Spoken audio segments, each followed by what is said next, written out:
Hi hello ನಮಸ್ಕಾರ ಸ್ನೇಹಿತರೆ, ಎಲ್ಲರೂ ಕೂಡ ಶುಭೋದಯ. ಬೆಳಗ್ಗೆನೆ ಎದ್ಬಿಟ್ಟು ನೋಡಿದ್ರೆ ಫುಲ್ಲು ಕತ್ಲು ಸ್ನೇಹಿತರೆ. ಬೆಳಗ್ಗೆ 6 ಗಂಟೆ ಆಗಿದ್ರೆ ಟೈಮ್ ನೋಡಿದ್ರೆ, ಟೈಮ್ 6 ಗಂಟೆ ಆದರೂ ಬೆಳಕು ಕರಿತಾನೆ ಇಲ್ಲ. ಅದಕ್ಕೆ ನನಗೆ ಹೆಂಗಾರಾಗ್ಲಿ ಇವತ್ತು ಒಂದು ದಿವಸ ವೀಡಿಯೋ ಮಾಡೋಣ ಅಂತೇಳಿ ಫುಲ್ಲು ನೈಟ್ ಔಟ್ ಆಗಿದ್ದಲ್ಲ, ಅದಕ್ಕೆ ಮೇಲೆ ಟೆರೆಸ್ ಮೇಲಿಂದ ಒಂದು ವೀಡಿಯೋ ಮಾಡೋಣ ಅಂತ ನೋಡಿದೆ ಸ್ನೇಹಿತರೆ.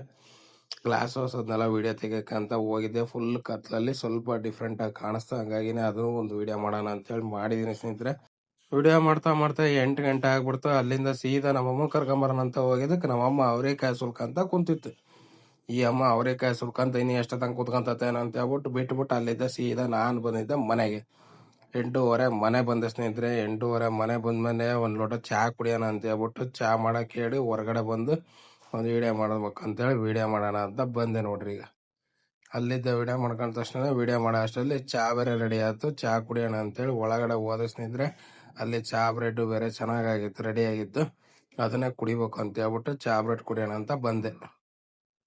ಬನ್ನಿ ಸ್ನೇಹಿತರೆ, ಎಲ್ಲರೂ ಕೂಡ ಒಂದು ಶುಭೋದಯ ಹೇಳ್ತಾ ಇವತ್ತಿನ ವಿಡಿಯೋದಲ್ಲಿ ಒಂದು ಟೀಯನ್ನು ಕುಡಿತಾ ಇದೀನಿ. ಎಲ್ಲರೂ ಕೂಡ ಟೀ ಆಗಿರ್ತದೆ ಅನ್ಕೊಂಡಿರ್ತೀನಿ ಈ ಒಂದು ವಿಡಿಯೋ ನೋಡೋರಿಗೆ. ಹಾಗಾಗಿನೇ ಬನ್ನಿ ಸ್ನೇಹಿತರೆ, ಟೀ ಕುಡಿಯೋಣ. ಟೀ ಕುಡ್ಕೊಂಡು ಅಲ್ಲಿಂದ ಗುರು ಸ್ಕ್ಯಾನಿಂಗ್ ಸೆಂಟ್ರಿಗೆ ಬಂದೆ ಸ್ನೇಹಿತರೆ. ನಮ್ಮ ತಂಗಿ ಚೆಕಪ್ ಇತ್ತು, ಸ್ಕ್ಯಾನಿಂಗ್ ಇತ್ತು, ಹಂಗಾಗಿನೇ ಅಲ್ಲಿಗೆ ಕರ್ಕೊಂಡ್ ಬಂದಿದ್ದೆ ಸ್ನೇಹಿತರೆ. ಅಲ್ಲಿಂದ ಸೀದಾ ಬಂದಿದ್ದೆ. ನಾವು ರೇಷನ್ ಬೇರೆ ಕೊಡ್ತಾ ಇದ್ರಂತೆ, ಹಂಗಾಗಿನೇ ನಮ್ಮಮ್ಮ ಫೋನ್ ಮಾಡಿ ಕರೀತು. ಅಲ್ಲಿಂದ ಸೀದಾ ರೇಷನ್ ತಗೊಂಬರೋಣ ಅಂತ ರೇಷನ್ ಅಂಗಡಿಗೆ ಹೋದ್ವಿ. ಅಲ್ಲಿಂದ ಮನೆ ಬರೋ ಅಷ್ಟೊತ್ತಿಗೆ ತಿಂಡಿ ಬೇಳೆ ರೆಡಿ ಆಗಿತ್ತು ಸ್ನೇಹಿತರೆ. ಒಂದು 11:30 ಆಗಿತ್ತು ಟೈಮು. ಅಷ್ಟೊತ್ತಿಗೆ ರೊಟ್ಟಿ ಬೆಂಡೆಕಾಯಿ ಪಲ್ಯ ಎಲ್ಲ ರೆಡಿ ಆಗಿತ್ತು. ಅದನ್ನ ಸ್ವಲ್ಪ ತಿನ್ಕೊಂಡು ನೈಟ್ ಡ್ಯೂಟಿ ಬೇರೆ ಮಾಡಿದ್ನಲ್ಲ, ಸ್ವಲ್ಪ ಸುಸ್ತಾಗಿತ್ತು ಅಂತ ಹೇಳ್ಬಿಟ್ಟು ಮಲ್ಗೋಣ ಅಂತೇಳಿ ಮಲ್ಕೊಂಡೆ ಸ್ನೇಹಿತರೆ. ಮಲ್ಕೊಂಬಿಟ್ಟು ಸೀದಾ 4 ಗಂಟೆಗೆ ಎದ್ದೆ. 4 ಗಂಟೆಗೆ ಎದ್ಬಿಟ್ಟು ಮುಖ ತಕೊಂಡು ಒಂದು ಸ್ವಲ್ಪ ಟೀ ಕುಡ್ಕೊಂಡು ಮತ್ತೆ ಇವತ್ತು ಒಂದು ವಿಡಿಯೋ ಮಾಡೋಣ ಅಂತೇಳಿ ಬಂದೆ. ಅಲ್ಲಿಂದ ಸೀದಾ ಮತ್ತೆ ನೋಡ್ಕೊಳೋದಿಗೆ ನಮ್ಮಮ್ಮ ಎಲ್ಲ ಹೋಗ್ಬರೋಣ ಬಾರಪ್ಪ ಅಂತಂದು ಕರೀತು ಸ್ನೇಹಿತರೆ. ಎಲ್ಲಿಗೆ ಹೋಗ್ಬೇಕು ಅನ್ನೋದು ಗೊತ್ತಾಗ್ಲಿಲ್ಲ. ನೋಡ್ಕೊಂಡು ಮತ್ತೆ ತರಕಾರಿ ಏನೋ ಕೊಟ್ಬರ ಕರ್ಕೊಂಡು ಹೋಗತ್ತ ಅಂತ ಹೇಳ್ಬಿಟ್ಟು ನೋಡ್ತಾ ಇದ್ದೆ. ಅಷ್ಟರಲ್ಲೇ ನಮ್ಮಮ್ಮ ಬಂದು ಅಲ್ಲಿಂದ ಸೀದಾ ತರಕಾರಿ ಕಾಳು ಕೊಟ್ಟು ಬರ್ಬೇಕು, ಅದು ಕೊಟ್ಟು ಬರ್ಬೇಕು ಅಂತ ಹೇಳ್ಬಿಟ್ಟು ತರಕಾರಿ ತಗೊಂಬರೋಣ ಅಂತೇಳಿ ಒಂದ್ ಕಡೆ ಕರ್ಕೊಂಡು ಹೋತು. ಅಲ್ಲಿಂದ ಸೀದಾ ತಾಯಿ ಮಗ ನಾವು ಹೋಗಿದ್ದೆ ಒಂದ್ ಕಡೆ ತರಕಾರಿ ತಗೊಂಬರೋಣ ಅಂತೇಳಿ. ತರಕಾರಿ ತಗೊಂಬರೋಣ ಅಂತೇಳಿ ಹೋಗಿದ್. ನಮಗೆ ಫುಲ್ಲು ರಶ್ಶು ಅಂದ್ರೆ ರಶ್ಶು.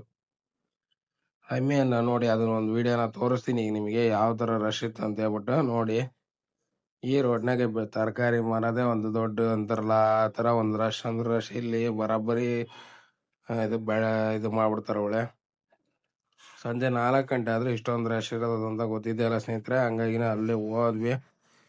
ಅಲ್ಲಿಂದ ಸೀದಾ ನಾನ್ ಬಂದಿದ್ದೆ ಸ್ನೇಹಿತರೆ. ನೋಡ್ತಾ ಇಲ್ಲ, ಟೈಮ್ ಬೇರೆ ಆಗ್ತಾ ಬಂತು ಸ್ನೇಹಿತರೆ. ನನಗೆ ಡ್ಯೂಟಿಗೆ ಹೋಗೋ ಟೈಮ್ ಬಂತು. ರಾತ್ರಿ 8 ಗಂಟೆ ಆಯ್ತು. ಊಟ ಗೀಟ ಮಾಡ್ಕೊಂಡು ಡ್ಯೂಟಿ ಹೋಗೋಣ ಅಂತ ಹೊಂಟಿದ್ದೆ. ಅದೇ ಟೈಮ್ ಚಂದ್ರ ಬೇರೆ ಕಾಣ್ಲಿಲ್ಲ. ಚಂದ್ರ ನೋಡ್ಬೇಕು ಅಂತಂದು ಫುಲ್ ಮಾಡಿ ಮೇಲೆ ಹೋಗ್ಬಿಟ್ಟು ಅಲ್ಲಿಂದ ಒಂದು ದಾವಣಗೆರೆ ದಾವಣಗೆರೆನ ಒಂದು ವೀಕ್ಷಣೆ ಮಾಡೋಣ ಅಂತ ಹೇಳಿ ಹೋದ ಸ್ನೇಹಿತರೆ. ಆಗ ನನಗೆ ಕಂಡಿದ್ದೆ ಈ ಒಂದು ಬ್ಯೂಟಿಫುಲ್ ಮೂಮೆಂಟ್ಸ್ ಯಾವ ತರ ಇದೆ ಅಂತ ಹೇಳ್ಬಿಟ್ಟು ನೋಡಿ ದಾವಣಗೆರೆನ ಇವತ್ತಿನ ವಿಡಿಯೋದಲ್ಲಿ ತೋರ್ಸಕ್ ಟ್ರೈ ಮಾಡೋಣ ಅಂತ ಹೇಳ್ಬಿಟ್ಟು ಅಲ್ಲ ಶಾಮ್ನೂರ್ನ ತೋರ್ಸೋಣ ಅಂತ ಹೋದೆ. ಅದ್ರಾಗ ಎಷ್ಟಾಗುತ್ತೆ ಅಷ್ಟು ಕವರ್ ಮಾಡಿದೀನಿ ಸ್ನೇಹಿತರೆ. ನಿಮಗೆಲ್ಲ ಇಷ್ಟ ಆಗಿರುತ್ತೆ ಅನ್ಕೊಂಡಿರ್ತೀನಿ ಇವತ್ತಿನ ವಿಡಿಯೋ. ದಯವಿಟ್ಟು ಒಂದು ಲೈಕ್ ಮಾಡಿ, ಶೇರ್ ಮಾಡಿ, ಸಬ್ಸ್ಕ್ರೈಬ್ ಮಾಡೋದು ಮಾತ್ರ ಮರಿಬೇಡಿ ಅಂತ ಹೇಳ್ತಾ ಇವತ್ತಿನ ವಿಡಿಯೋನ ಮುಗಿಸೋಂಥ ಸಮಯ ಬಂತು. ಎಲ್ಲರೂ ಕೂಡ ಶುಭ ಸಂಜೆ ಹೇಳ್ತಾ ಇವತ್ತಿನ ವಿಡಿಯೋ ಮುಗಿಸ್ತಾ ಇದ್ದೀನಿ. ನಮಸ್ಕಾರ ಸ್ನೇಹಿತರೆ.